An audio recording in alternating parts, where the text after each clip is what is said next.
Welcome to another episode of Out of Spec Dave, where today I am Dave. Hi, I'm Kathy. And we're going to be talking about some of the cons or negatives about owning an EV. I mean, nothing is perfect in life, even electric vehicles, believe it or not. Our job is not to push you into buying an EV. Our job is to educate you about whether or not an EV is right for you. So in this episode of the EV-101 series, we're going to be talking about some of the negatives and the cons. What do you think, Kath? Let's get into it. All right.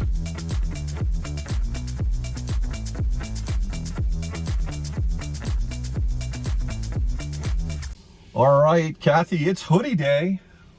We're all sporting. What do I have?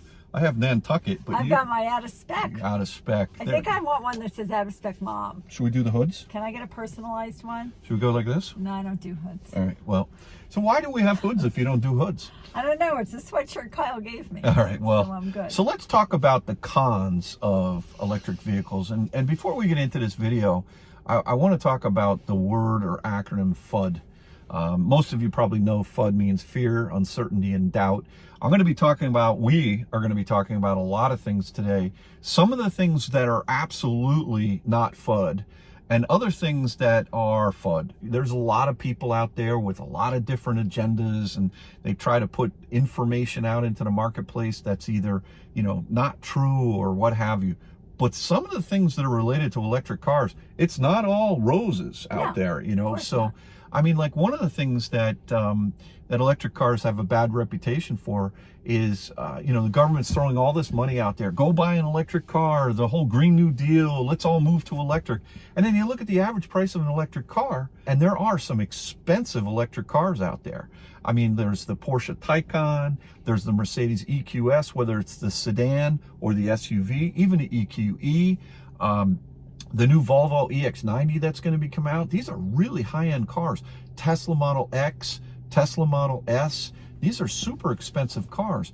And then the good news is that there are an awful lot of cars that are becoming much more affordable, either through a combination of the government's tax incentives or just the fact that the manufacturers have lowered the prices tremendously. Just to give an extreme example, a high-end car, a Model X Tesla in January of 2023 was $120,000.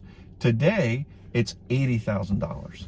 And if you qualify for a federal tax credit, you might be able to get an additional $7,500 off the price of that car, and which is some state incentives, and then some state incentives as well. That's not fun. That's real world. Now, the negative part about Tesla's price war this past year on electric vehicles, where they're just lowering the prices of the cars tremendously, is the fact that a lot of people who spent a lot of money either on Teslas or other brands, they're taking a bath on the resale value of their cars. Now, that's good if you're in the market for buying a used car, but just be careful, because sometimes you'll see used cars being advertised for more money than the new ones. And so one of the cons about these electric vehicles is that there's so many changes going on, and the technology rapidly going on. And so before you get your emotions that all hung up and, oh, I like the color of the car, and wow, you know what, I like the way it drives, or, really do your homework. Reach out to us, reach out to me. I'll help you out if I can. Because there's a lot of good information out there, and there's a lot of bad information out there. But I think that's been an astonishing experience this year, that you wake up one day and all of a sudden, for example, Tesla has just lowered the price. So somebody the day before may have bought a Model Y for $20,000 more than I could buy it like the next day. I know. It's really been a wild year for price cuts. And that's, in some ways that's good if you didn't buy. It's bad if you did, right? So what are you going to do? So, just the state of affairs right now is to me a big con with respect to these EVs, and it's affecting all cars. And now you got the UAW strike. That's going to throw some wacky more wrenches into it. Nothing to do with this video, but I'm going to say a word, and I want you to talk about it. Really? Anxiety. I got this one. Go for it. For sure. Is this FUD? Or no, is this is not FUD. This is real world experience. So I look at having an EV with two kinds of anxiety related to it. Range anxiety, how far can my car go? And then before it just before stops? it just dies. And then charging anxiety, which was something I hadn't experienced with the Tesla, but with other EVs. So this is, I think, the number one problem. Why didn't you experience it with Tesla? Because Tesla has the supercharging network Right. all over the country, and it always works. I mean, literally, it always works, and there's always enough chargers. They've sort of had forethought in that. I think the smallest we've ever seen, maybe 8 chargers, and we've seen them up to maybe 24 or more chargers, so that it's a seamless thing. The problem with some of the charging, well, let's just be honest, with all other charging other than Tesla, the CCS, is that it may not work. You need an app to get most of it going. For the most part. For the most. Some, I said some, most. Yeah, some cars will do plug and charge, I like know. Tesla. Yeah. And then there never seems to be enough. Where we are, there always seems to be maybe 4 units available, and you're lucky if 2 out of the 4 work. And then if 2 work, is somebody else there? Is it giving full power? There's so much, I think, that has gone wrong with this charging infrastructure. So it's Right. one of the reasons why I am back in a Tesla, because I just need to know that the charging will work. It's one thing I don't want to worry about. So let me level set that just a little bit, because in other words, if you have charging at your home, and whether it's a 110, and you plug in and get 3 miles an hour, or if you have a 220, like a dryer vent, and you get 35 maybe miles per hour in terms of your charge, that works for all the cars. All cars. All of them, And I right? really would recommend that anybody who has an electric car definitely get some charging going at your own house. Right. Because it takes a lot of the stress out of it. On your daily commute to work, you know how far you're going. It's not a big deal. I find that the anxiety comes in if you are somewhere out of your normal bubble, out of your circle. Right. And you're going further than you're used to going. You're going to an area you're not familiar with. Past the tether, right? Yes, past the tether. Past the tether. Yes. That's like kind a of hard tongue to say. twister. Past the tether. It's hard to Past say. the T or Yeah. past So the a lot, tether. the honest truth, a lot of people have been coming down on me because I'm making a lot of noise about the CCS network But not it's being real good. world. But the fact is that even when you're not there charging, and I'm driving to a CCS charger, I'm feeling like, is it going to work? And I'm like, that's It's like where fingers crossed. that's like the It shouldn't be anxiety. like that. I personally don't have range anxiety. No, I don't, just because I'm pretty You good don't. at it, and I know how far to go, and I push it and this and that. I don't push But it. no, I get it. But so those are two things that are really something that I think those for me is the biggest con against getting an EV, and you have to be very careful about what kind of EV you get, and you also have to know what your daily use case is. There you go. Right? You have Yeah. to know, do you have the lifestyle that, I'm just going to drive it to work. I have a 20-minute commute one way, 20-minute back. I'll charge it up in my garage. I don't take it on road trips. Oh my gosh, then an EV is certainly for you. Every EV. Every single even EV. buy a used Leaf. I mean, if you Yeah, only got a whatever. 10-mile commute, it's a great daily. Yeah. Just and grab one. Let's go on after a little bit past the range and charger anxiety, which are both pretty real. Top of the list. There's a lot of confusion in the marketplace about tax credits, and when you go to buy a car at one of the legacy, let's say, the big box, the GMs, the Fords, they're not going to give you tax advice on whether or not you qualify or don't qualify for these tax incentives. And even if you ask your CPA, there's sometimes they're good and sometimes they're not good. We made a video about tax credits over on the Out of Spec Guide channel. Max did this, and I think it's one to check out. So Out of Spec Guide with Max Patton on that. I would say con right now is it's not so simple right? In terms of whether or not you get a credit or not get a credit, whether or not you get one from the federal government or a state, and what's your income, and are married, this and that. So that kind of gets a little bit crazy. There's a lot of noise out there that electric vehicles are not safe because the batteries will explode, or the batteries will catch on fire. And, you know, and to a certain extent, it is a bit true. If, let's say, lithium ion, even the inventor of lithium ion admits that the chemicals that go into the batteries, the precious metals and all that, is relatively unstable. I mean, just look at a lot of the boxes when they're shipped, you know, through UPS or Federal Express. If there's a lithium ion battery in there, they say on there, warning, this contains a lithium ion battery. The cases that these cars are housed in are very solid. But if something goes wrong, either in the manufacturing process, or if, let's say, you run over something if you're off-roading and you puncture the battery pack underneath with the metal, and there's an exposure to the batteries, the Model X and the Model S has over 7,000. Think about it like a little AA battery. It's got over 7,000 of those sitting in the base of the car, which is great for stability and in terms of not rolling the car over. The center of gravity is super low. But if a battery catches on fire, it's super hard to put it out. And as a matter of fact, I did a whole interview with a gentleman from Connecticut, and he is in charge of education around about all the firemen in the entire state of Connecticut. And one of the hot topics, no pun intended there, is about fires. You know, these fires can rage out of control. It takes something like 10 times the amount of water to put out an EV fire. They go into what's called thermal runaway, but it's very rare when it happens. But it makes a lot of noise and news when they do happen. And I think that there's a certain amount of FUD compared to the number of times that, you know, that battery fires are actually happening. Now, when a fire actually does occur with an EV, there's a lot of poisonous emissions that come out of that, just like there is in any car, but especially with an EV. And I get a little bit concerned about parking EVs in parking garages under the ground. You know, what do? How do you get the car out? And so there's a lot of this.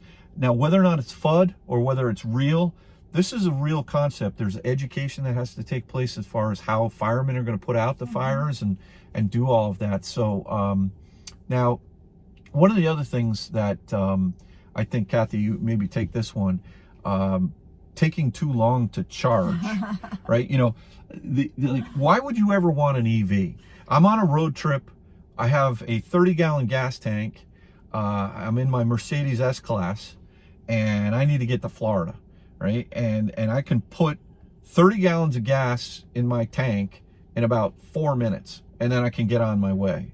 How do you... Well, let's just counter that with how much money are you spending in gas? Here's a pro for having an EV, right? You're spending a lot of money to fill up the gas tank, and you're paying a lot less to have that for an EV. But we're talking about how long charging takes. But just to answer that, every single station that you go to has a different charge per kilowatt hour, and some of the stations that you run into when you're road tripping charge by time. Yeah. Time of day. No, by the time that you're plugged in and charging. And if you're plugged in with a Chevy Bolt and you're only able to pull 55 kilowatts out of there, as opposed to a Lucid Air, and you could pull 320 out of there, you know, it depends on whether or not you're getting a good deal or not. I would argue that it probably, on average, is cheaper than gas, especially with the recent prices that gas are going up to these days. But, you know, look, I think that price of fuel is not the issue, but time that it takes. Time can be an issue, but time, let's be honest, it takes a while. So if you are on a road trip, or you've been charging at home, but then one night you go somewhere a little further and you say, oh, you know what, I think I'll just charge up here, wherever. Look, it takes longer than 4 minutes to charge up your car. There's no doubt. So what do you do in that time? Well, sort of the positive, I think, is if you're on a road trip, usually you have to stop anyway, and you have to have dinner, or you have to walk your dog, right? Whatever use it the is. bathroom, whatever. And I'm Stretch your legs. finding, instead of charging at home, I'm finding that once a week I'm actually heading to the supercharger and right after work, and I'm just catching up on my emails because I haven't had time all day. Oh, so you're the local one do it. charging up the local superchargers. Honestly, I'm at the one with, I would never do that if there were a No, lot of I'm- people. I know, But I that's know. the downside. It's the whole charging experience of when do you charge and when do you not charge? Like if you're local and you're on 95 and you know it's a holiday weekend and people are waiting, for God's sakes, go home and charge your car. Yeah, especially if you have don't do that to people a that are level 2 at your passing house through. or what have Yeah, you. Yeah. but it does take some length of time, but I think most of us could figure out how to fill that time. But it's annoying. Yeah. There's no doubt. I mean, it's annoying. and it's also confusing. In other words, there's so many factors that go into how fast a car will charge. It's a combination of the capability of the car saying, hey, I'm capable of giving me 250 kilowatts, but yet the peak charge of how much it's able to accept at a power at whatever state of charge it's at, depending on the temperature of the battery pack when you very arrive, complicated. and then whether or not the charging station that you're at is capable of putting that amount of energy out that the car is asking for. And there's all this this mumbo jumbo that is really difficult to keep track of. Whereas gasoline, simple. You just pull up to a gas pull up. station. I've a couple of times I've gone to gas stations where you start putting in the gas and it's like, wait a minute, this thing's taking a long time because the filter is clogged. And I'll go in and I'll tell your station needs to be, or your pump needs to be maintained or what have you. But look, there are a lot of variables. I meet a lot of people at charging stations, as you do as well. Some people are really into it, and some people are like, whatever, I just plug in, and when I get enough juice, I leave. So you don't have to overthink it, but the cons of charging a car, if you really start getting into it, there are a lot of variables. There's temperature. Kyle, our son Kyle, runs out of spec. He did a video about 9 months ago where he deep froze his Model 3 for 2 days in Colorado, and then he plugged it in to see what would happen at a V3 Tesla version 3 supercharger, and it took 45 minutes for the car's battery to start charging, because what happened was, as it started to receive energy from the supercharger, it needed that energy to heat the battery pack up enough that so that you could actually start to charge the battery. So in temperature, you really got to be careful. You can get into a bad situation. And what you need to do is something called precondition your battery, so that before you arrive at the charging station, you want to make sure that your battery is at the optimal temperature to be able to receive the highest amount of energy that is capable of the unit's capable of giving and your car is capable of taking. But yeah, look, the whole charging thing, it can get a little bit crazy. There's another con here, which is that EVs are really not good for the environment. Everyone says, oh, it's an EV, you feel good, you drive, you're driving green or what have you. You're saving the planet. But when you look at the grid, right, in the United States, the vast majority of our energy in the United States at this point in time is still generated by coal-fired electrical generating plants as well as natural gas. And while there's a lot more being added to the grid of clean energy, and there's a lot going on with respect to nuclear perhaps making a comeback at smaller type stations, more localized stations with greater technology, which looks pretty promising. Again, I don't want to get political or anything like that here, but I think there are some alternative ways of generating electricity in the future. But don't kid yourself when you're driving an EV that you think, oh, I'm so green. Yes, what's coming out of your tailpipe is nothing, because there is no tailpipe, but to generate that electricity, to generate and to make the cars and make the batteries and ship them across, there's a whole debate that needs to happen about that. And then the other thing is, somebody was saying to me at work the other day, yeah, but Dave, I don't know why you push EVs. Well, I'm not really pushing EVs. I'm educating people. But their question was, well, how long does this battery last? And it's a good question. Do they last 10 years? Do they last 5 years? What about mileage? What about usage? If you constantly are DC fast charging the battery, does that degrade the life and you're better off just AC, meaning, you know, at a level 2 or level 1 at home? But what happens when the life of the battery gives out? What do you do with the battery at that point in time? Do you recycle it?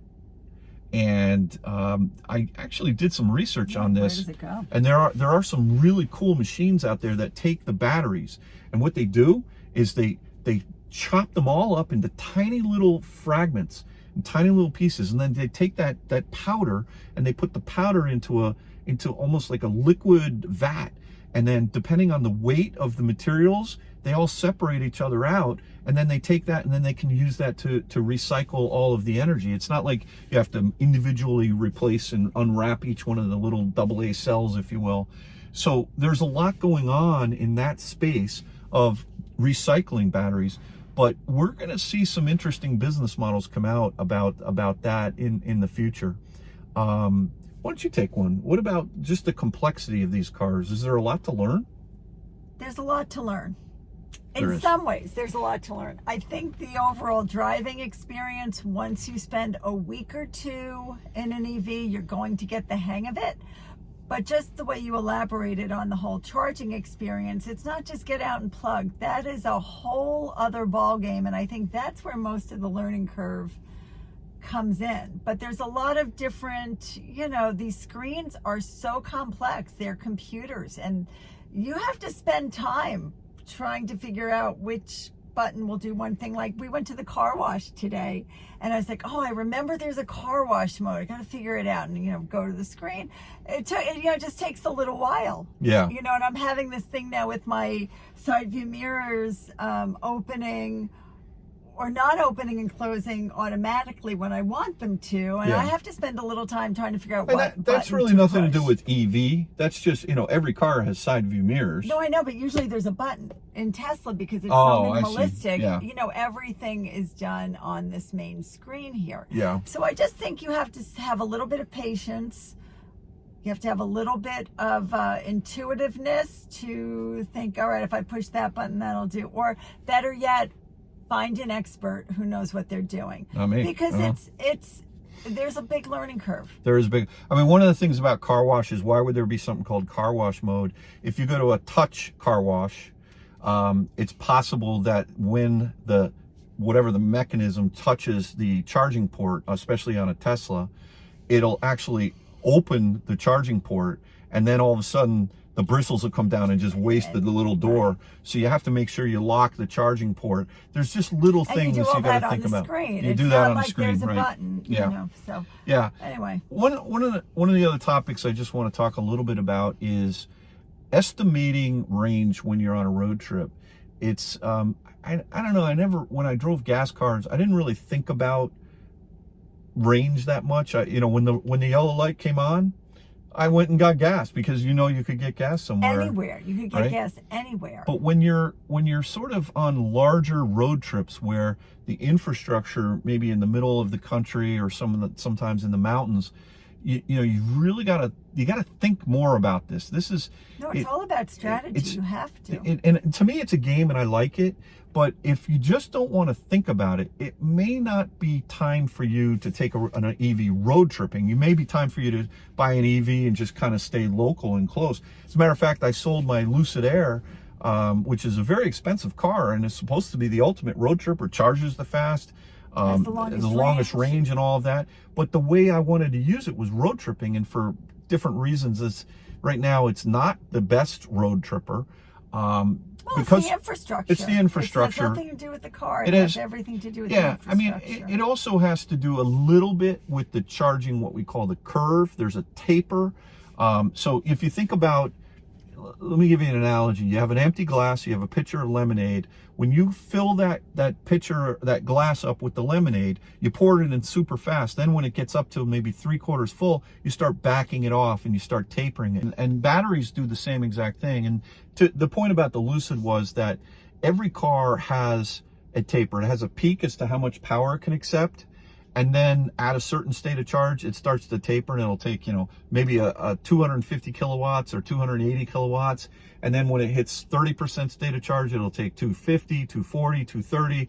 And I would say that every car has a little bit of a different taper. And depending on what that taper is, in combination with how much energy the unit, the dispenser is able to put out, that then becomes a little bit complicated to think about how much time am I going to take. But what I really wanted to say was that temperature, wind, altitude, all these factors can really hurt your range.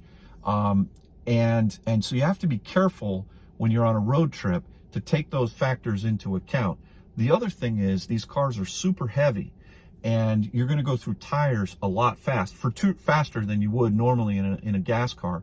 And there's two reasons for that. One, the enormous amount of torque, as Kathy was alluding to, that little chirping, if you will, constantly, especially if you're hard on the accelerator, you're going to rip through tires very quickly. And then number two, it's just the flat out weight. And so if you're riding around with low profile tires, because the wheels look good when they're big, potholes, you're going to blow out a lot of tires with EVs. And I know the 21s look great on the Lucids, but there's a lot of bubbling going on with those tires, and especially also on the Taycans and all of that. So there are a lot of cons when it comes to EVs.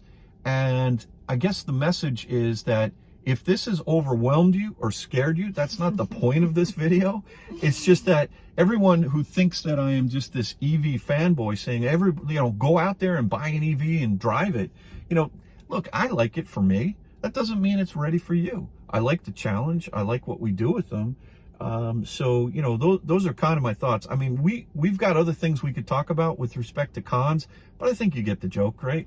There's an awful lot of things you got to think about. There's a lot to think about. And again, I said this in one of our last videos. If you're a person thinking about getting an EV, you want to look at the good, the bad, and the ugly. And so the best way to do it is to talk to people that already drive EVs. I think that's my number one recommendation. Talk to people who have them. Go to the car dealerships, although salesmen don't always know the most about EV adaptability. And check out, videos on YouTube. There's so much information out there, but you've got to get yourself behind the wheel to see if it's right for you. Yeah. Anyway, hopefully this is helpful. We're going to keep on with the series. We got a number of different topics we're going to be covering, including charging, including road trip techniques and different things like that. So we appreciate you watching, and we'll catch you on the next one. Thanks again for watching another episode of Out of Spec Dave. Take care, everybody. Okay. We'll catch you on the next one. Take care.